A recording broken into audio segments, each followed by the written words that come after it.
Hello and welcome to my channel. My name is Zoe. I am an automation advisor. Today I will show you how to automatically restart crashed Windows services using Thibaudit Automation Workshop. Automation Workshop is a no-code app that allows you to create workflows which automate your mundane yet important computer tasks. Click the New Task button to start creating your first workflow. Workflows or tasks are created using the Task Creation Wizard, a tool that guides you through all the necessary steps. The whole process is quick and easy, and it doesn't require any programming knowledge.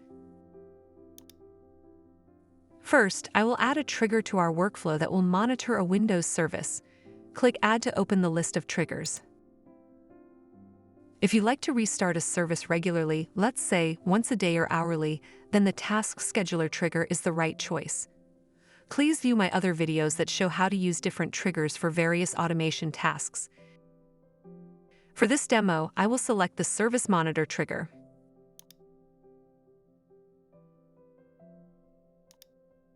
It allows monitoring Windows services, kernel, and file system drivers.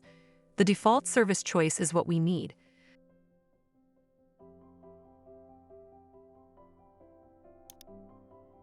The list of services has all Windows services that are installed on the system. I will choose SQL Server for the purpose of this demo. Now let's choose a condition on which this trigger will fire a workflow. There are a lot of choices that allow you to fine-tune your workflow, but if you want to make sure that a particular service is always running, choose Is Not Running, as it will start performing actions immediately when the selected criteria is met. In our case, start a workflow if the SQL service is not running. Also, Automation Workshop shows the current status of the service at the bottom of the window.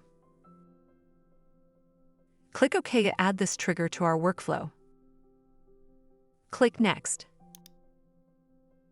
Actions are basic building blocks that do the actual work. Click Add. As we want to restart the crashed SQL service, we will need the Start and Stop Service action from the Services category.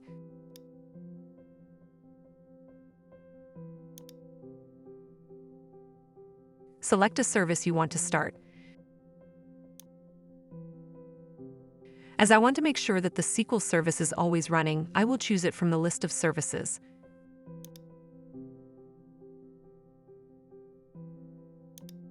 It is possible to start, stop, restart, pause, and resume Windows services by using this action.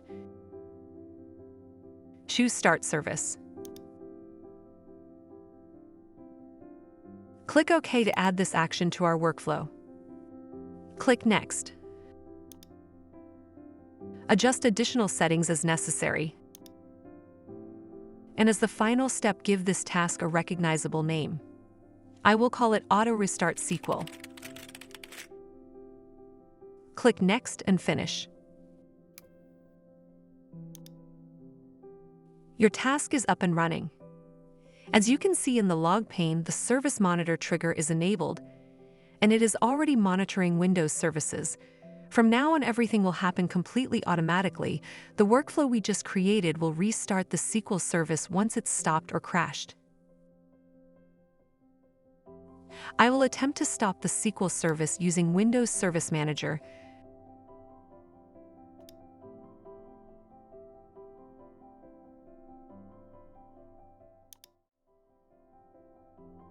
As you can see, the service was automatically restarted as soon as it was stopped.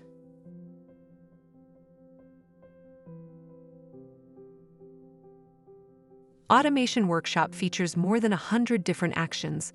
You can enhance your workflow to send an email message right after the service was restarted, or add an audible alarm when a service was crashed. If you have not yet downloaded Automation Workshop, please do so via one of the links below in the description. No registration is required, and it takes only a minute to try Automation Workshop. The time-saving effect is invaluable. I hope you find this useful, and thanks for watching. Till the next time.